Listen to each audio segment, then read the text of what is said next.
Let's maul in the Central Committee. Let's cringe in the Central Committee.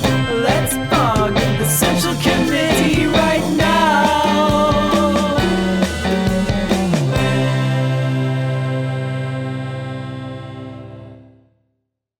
That the training consists of both academy training and veteran officer training called in-service. Yes, sir. And in terms of the training that your department provides, does your department provide excited delirium training to officers in the academy? In the academy, yes. And that's really disheartening because excited delirium is made up. That's not a thing that exists. That's not a thing that it's made up. It's not a thing.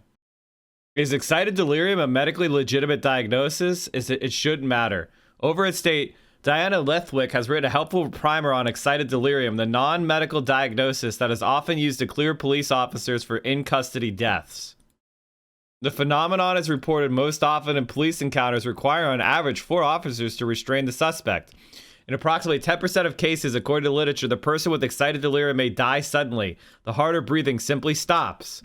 So when someone dies in that agitated state and no other cause of death is found, the medical finding is that excited delirium was the cause. It accounts for approximately 250 deaths in the United States each year. The obvious problem is this: what do we make of a syndrome that seems to occur almost unerringly when a police officer is choking, hog-tying, or stunning with a taser someone with a mental illness or drug addiction? Why do so many experts dispute that the diagnosis even exists? While excited delirium is used to explain a significant number of deaths occurring in police custody, the term has not been recognized as a genuine mental health condition by the American Medical Association, the American Psychological Association, or the World Health Organization. Excited delirium, which sounds to the naked ear something like craziness, is not found in the current version of the Diagnostic Statistical Manual of Mental Health Disorders either. Yet medical examiners of police departments keep claiming it as the cause of death of people in custody. In 2014, the International Association of Chiefs of Police issued a white paper that tried to bridge the gap, concluding, despite what it is called or whether it has been formally recognized, it is a real clinical concern for both law enforcement and the medical communities. But is it a real medical phenomenon? Is it a convenient way to blame the victim, as civil liberties and prison reformers claim? Or is this a genuine syndrome that occurs largely in fights between the mentally ill and the cops?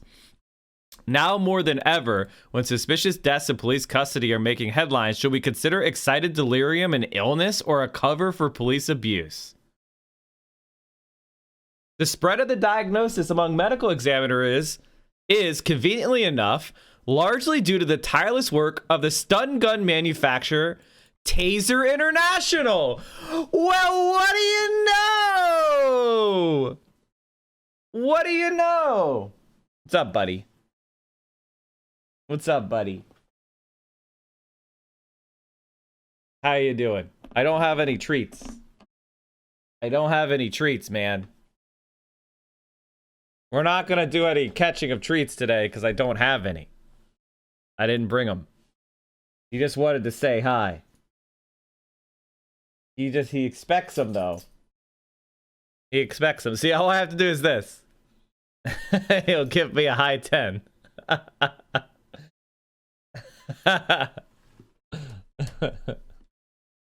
Just go up to Romeo and put your hand up and he'll give you high 10. In 2013, Amnesty International, the only organization that has compiled data on this issue, they claimed there were 552 incidents since 2001 where a taser was used on a victim who then died. Yet autopsy cited taser use as a cause or contributing cause of death in only 60 of those cases. Excited delirium diagnoses have also protected Taser from liability in many use of force suits against the company. In 2007 interview with NPR, Taser International spokesman Steve Tuttle said that each year his company sends hundreds of pamphlets to medical examiners explaining how to detect excited delirium. Taser also holds seminars across the country, which hundreds of law enforcement officials attend.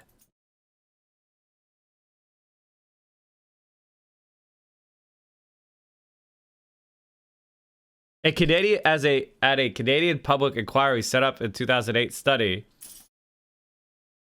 the appropriateness of allowing cops to use tasers. Mike Webster, a police psychologist, went further. He blamed Taser International for brainwashing cops and testified that police and medical examiners are using the term excited delirium as a convenient excuse for what could be an excessive use of force or inappropriate control techniques during an arrest. He went on to add that members of the law enforcement community have created a virtual world replete with avatars that wander around with potential to manifest a horrific condition characterized by profuse sweating, superhuman strength, and a penchant for smashing glass that appeals to well-meaning but psychologically unsophisticated police personnel.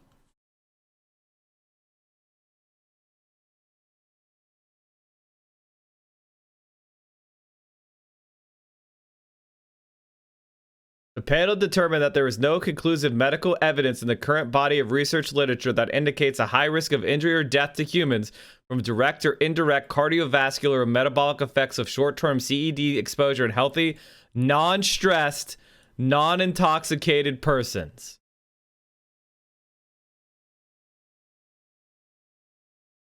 That's not something that routinely They just is given made to up the a vet. condition to justify murdering people. And here they are trying to use it. Officers. Correct. All right. Now, you understand that Officer Lane, who is a part of this case, recently attended the academy. Correct, yes. And he would have seen the materials that the Minneapolis Police Department provided relevant to excited delirium. Yes, sir. And you've had an opportunity and you've reviewed the PowerPoint presentations that are prepared in that regard. I have. Do you want the instruction? Members of the jury, you're about to receive evidence regarding excited delirium training that was received by Officer Lane at the Police Academy. This is being offered for the limited purpose of explaining why he used the phrase excited delirium on May 25th, 2020, and what that meant to him. This is not being offered as state of mind or knowledge of the defendant, since we have no indication in the record that this defendant, Mr. Chauvin, took this training. So accept it only for that limited purpose regarding Officer Lane. Mr. Nelson. Thank you. It's just going to show you, this has been pre-marked as Exhibit 1053. So they're letting in this shit for the idea that it was excited delirium to put that in the jury's mind. This is some which is not a real medical diagnosis. It's not real.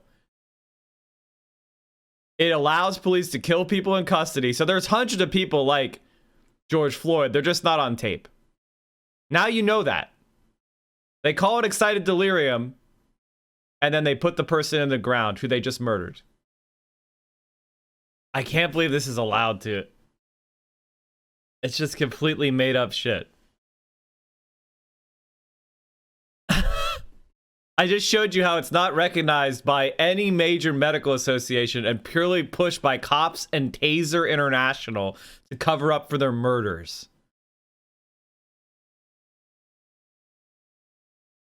We do politics here every morning starting at 10 a.m. 10 a.m. Eastern, 7 a.m. Pacific. You can watch us here on Twitch. We're the morning guy. The morning politics guy. Politics Frogs in every single day, same time, 10 a.m., day in, day out, and we carry you through your morning and early afternoon politics needs. And if you need more, Mike from PA, we have a YouTube channel. We talked about suburbs, the My Pillow guy, Ted Cruz. We talked about DSA. Amazing. Making fun of Tim Pool. Amazing. Look at all of these amazing videos. Get in there, watch them. We have me on Twitter. You gotta follow me on Twitter, chat. I'm at 20,614 subs. That means I got like 40 followers on Twitter in the last day. You can do better than that. You can do better than that. Go follow us on Twitter. And of course, join the Discord, where we have an incredible community of left-wing streamers. We have left-wing community. We talk about the stream. We talk about politics. There's gaming content. It's a really awesome, supportive place. Direct action, mutual aid, and you can just let off some steam. And also, you can help produce the show. One of the things I do is I look at the links that are put into the news content suggestions chat room on the Discord. Join the Discord, come hang out, and maybe what you want me to talk about will be part of the next show.